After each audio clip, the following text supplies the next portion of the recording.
आखिर मरते हुए कर्ण ने श्री कृष्ण से क्या पूछा? महाभारत काल की यह घटना आज तक ज्यादातर लोग नहीं जानते हैं कि उस समय आखिर क्या हुआ था, लेकिन आज हम आपको श्री कृष्ण के द्वारा बताए हुए कुछ ऐसे ज्ञान आपको बताएंगे जो आपको हिला कर रख देंगे। तो दोस्तों, इस वीडियो को छोड़कर कहीं भी मत जाइएगा, क्योंकि यह वीडियो आपके लिए काफी महत्वपूर्ण साबित हो सकता है। क्योंकि उस समय भगवान श्री कृष्ण ने कर्ण को ऐसी बात कही कि उसे सुनकर कर्ण की भी आंखों में पानी आ गया था। इसलिए अब बिना किसी देरी के हम यह वीडियो शुरू करते हैं। आप देख रहे हैं हमारा YouTube channel mystery of God. Channel पर अगर आप नए हो तो इसे सब्सक्राइब करना मत भूलिएगा। दोस्तों, महाभारत का दौर ऐसा दौर था जब कई सूरवीरों ने अपनी जान गंवा दी थी। वो चाहे अभिमन्यु हो, कर्ण हो, द्रोणाचार्य जैसे महान गुरु हो या भीष्म पितामह जैसे रक्षक हो, लेकिन इनमें से एक योद्धा ऐसा था जो जन्म से लेकर मृत्यु तक केवल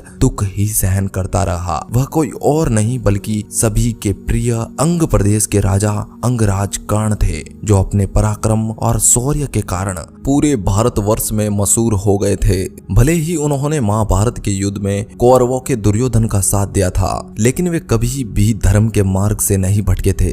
कर्ण जैसा दानी तो पूरे ब्रह्मांड में नहीं था। एक बार जब श्री कृष्ण और कर्ण के बीच में संवाद हो रहा था, तब कर्ण ने श्री कृष्ण से पूछा कि आखिर मेरा क्या कसूर था जो मेरी माँ ने मुझे जन्म देते ही त्याग दिया। जब बच्चे को माँ की आवश्यकता होती है, तब मैं अपनी माँ से दूर था। राजपुत्र में जन्म होने के बावजूद भी मुझे सूत पुत्र कहकर अपमानित किया गया, और इसी सूत पुत्र होने की वजह से द्रोणाचार्य ने मुझे शिक्षा देने से मना कर दिया। क्या सूत पुत्र होना भी एक गुनाह था? लेकिन उसके बाद में मैंने जिस गुरु से शिक्षा ली, उससे भी मुझे सच को छुपाना पड़ा कि मैं सूत पुत्र हूँ। मुझे ब्राह्मण बनकर परशुराम से विद्या सीखनी पड़ी, लेकिन वह विद्या भी अंतिम समय में काम नहीं आई, क्योंकि जब गुरु परशुराम को मेरी सच्चाई के बारे में पता चला तो उन्होंने भी मुझे श्राप दे दिया। आखिर एक राजपुत्र और सूत पुत्र के बीच इतना भेदभाव क्यों किया गया? क्या मैं उनका शिष्य नहीं था? क्या मेरे कौशल में कोई कमी थी? एक बार जब गलती से एक गौ माता को मेरा बाण लग गया, तब उसके स्वामी ने मुझे श्राप दे दिया, जबकि वहां भी मेरा कोई भी दोष नहीं था। आप तो यह जानते ही होंगे वासुदेव। इतना ही नहीं बल्कि मित्र को अपमानित होते हुए देख मैंने द्रौपदी के स्वयंवर में धनुष पर प्रत्यंचा चढ़ाकर उस स्वयंवर की शर्त को पूरा कर रहा था, तब भी उस भरी सभा में मुझे सभी राजाओं के सामने अपमानित किया गया। मुझे सूत पुत्र कहा गया। आखिर उस समय मेरा क्या दोष था? क्या मैंने कोई गलती की थी? जब मेरे साथ कोई भी खड़ा नहीं था, तब केवल एक दुर्योधन ही वो शख्स था जिसने मुझे सहारा दिया, और जब मैंने उनके खिलाफ जाने वालों के सामने शस्त्र उठाए तो माता कुंती ने मुझे अपना राज बताया कि मैं ही तुम्हारी माँ हूँ और पांचों पांडु तुम्हारे सगे भाई हैं। और उस समय भी उन्होंने दान में मुझसे अपने पांचों बेटों की जान को बख्शने को कह दिया। हे वासुदेव, आप मुझे बताइए कि उस समय आखिर मैं क्या करता? जिस दुर्योधन ने मेरा हर वक्त साथ दिया, क्या मैं उस समय उस दुर्योधन का साथ छोड़ देता? आखिर मेरी क्या गलती थी जो मुझे इतना बड़ा दंड भुगतना पड़ा, और वह भी अपने ही लोगों से? क्या मैंने कोई बड़ा पाप किया था जिसकी सजा मुझे हर तरफ से मिली? कर्ण की इन बातों को सुनकर श्री कृष्ण ने कहा, यह नियति का विधान है जिसे कोई भी नहीं टाल सकता। तुम खुद को इतना दुर्भाग्यशाली समझते हो तो सुनो, मेरा जन्म भी सलाखों में हुआ। मेरे एक नहीं बल्कि 8 भाइयों को मौत के घाट उतार दिया। वे तो यह जानते भी नहीं थे कि यह दुनिया कैसी है। उनके आने से पहले ही उन्हें मार दिया गया, और मैंने जन्म लिया तो भी क्या हुआ? मेरी मृत्यु तो मेरा काल बनकर मेरा पीछा कर रही थी। जब मैं दूध पीने की अवस्था में था तो बड़े बड़े असुर ने मुझ पर हमला कर दिया। माँ तो मेरी भी मेरे पास में नहीं थी, वो कंस की जेल की सलाखों में बंद थी। हे राधे, तुम्हारा तो बचपन युद्ध, कौशल और अत्यंत सूरवीरों के साथ बीता, लेकिन मैं गाय के गोबर के बीच में बड़ा हुआ। गौशाला में ही मेरा घर था, गाय चराना ही मेरा काम था, और लोग मुझे ग्वाला ही कहते थे। और इसी बीच मुझ पर प्राण घातक हमले भी किए जाते थे। मुझे उन राक्षसों से लड़ना पड़ा जिसे मुझे मारने के लिए स्वयं मेरे मामा ने भेजे थे। ना तो मुझे कोई शिक्षा मिली और ना ही कोई मुझे गुरु ज्ञान दिया। हर बार मुझे ताने ही झेलने पड़े, क्यों उनकी समस्या का कारण मैं ही भले ही तुम्हें तुम्हारे गुरु ने श्राप दिया हो, लेकिन परशुराम जैसे महान गुरु ने इस श्राप के देने के साथ तुम्हें जन्मों जन्मों तक महान बना दिया। मुझे तो गुरु भी 16 वर्ष की उम्र के बाद मिले, तुम्हें तो केवल खुद को श्राप मिला, लेकिन मुझे जब श्राप मिला तो उसके भागीदार मेरे पूरे परिवार वालों को भी बनना पड़ा। मुझे तो अपने पूरे परिवार को यमुना से हटाकर कहीं और ले जाना पड़ा।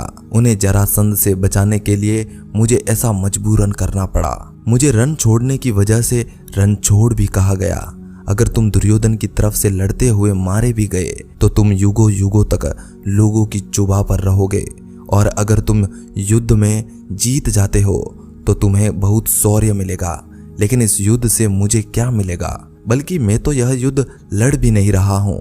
अगर धर्मराज युधिष्ठिर यह युद्ध जीतते हैं तो इससे मेरा क्या फायदा? मैं तो एक सारथी बनकर इस युद्ध में सम्मिलित हुआ हूँ। मुझे तो इस युद्ध के दुष्परिणाम का जिम्मेदार समझा जाएगा। मुझे उनकी हत्या का दोष दिया जाएगा। मुझे कई माता के श्राप झेलने पड़ेंगे और अपने ही लोगों से मुझे दूर रहना पड़ जाएगा। यह नियति है राधे, इसके आगे कोई भी नहीं निकल सकता। दुर्योधन ने धर्म का साथ दिया है और धर्मराज ने भी अन्याय को सहन किया है। इन दोनों में कौन सही है, यह तुम अपनी अंतर आत्मा में भली भांति जानते हो। यह नियति सबकी परीक्षा लेती है। महत्व यह नहीं है कि तुमने दुखों को सहन किया है, तुमने अपमान को सहन किया है। तुम्हें खुद का अधिकार नहीं मिला तो भी क्या हो जाएगा? अगर तुम इस संकट का सामना कर लेते तो शायद आज यह स्थिति देखने को नहीं मिलती, क्योंकि अधर्म का विनाश होना तो तय ही है। तुमने धर्म का साथ दिया तो यह भोगना भी तुम्हें ही पड़ेगा। अब रोना धोना बंद करो। जिंदगी न्याय नहीं करती तो इसका मतलब यह नहीं होता कि तुम्हें धर्म के मार्ग पर चलने की मंजूरी दे दी जाए। तुम्हारा वध तो होना निश्चित ही है, और वह भी खुद अर्जुन अपने हाथों से करेगा, क्योंकि धर्म की ही हमेशा जीत होती हुई आई है और होती रहेगी। इन शब्दों को सुनकर कर्ण ने श्री कृष्ण से कहा कि मुझे मृत्यु से डर नहीं है, परंतु मेरे सामर्थ्य का क्या होगा? इसे सुनकर फिर वापस श्री कृष्ण बोले कि राधे, तुम्हें छल से मारना पड़ रहा है, इससे बढ़कर और भी ज्यादा सामर्थ्य क्या हो सकता है? तुम्हें दिए श्राप के कारण जब तुम्हारा रथ का पहिया भूमि के अंदर घट जाएगा तब तुम्हें नीचे उतरना ही पड़ेगा और उस पहिए को बाहर निकालना ही पड़ेगा। तब उस समय अर्जुन को निहत्थे कर्ण पर वार कर उसे छल से मारना पड़ेगा। अब राधे, तुम यह रोना धोना बंद कर दो, क्योंकि तुम नहीं जानते कि तुम्हारा नाम इतिहास में एक बड़ा नाम बनने वाला है। तुम्हें लोग दानवीर, सूरवीर और प्रतापी कहेंगे। तुम यह सोचना छोड़ दो कि तुम्हारे शौर्य का क्या होगा। दोस्तों, यह हुई थी श्री कृष्ण और कर्ण के बीच की वार्ता। दोस्तों, इस पूरी वार्ता में आपको कौन सी बात सबसे अच्छी लगी है और आपको यह वीडियो पसंद आई है या नहीं? कमेंट में अपनी राय हमें जरूर बताना। धन्यवाद।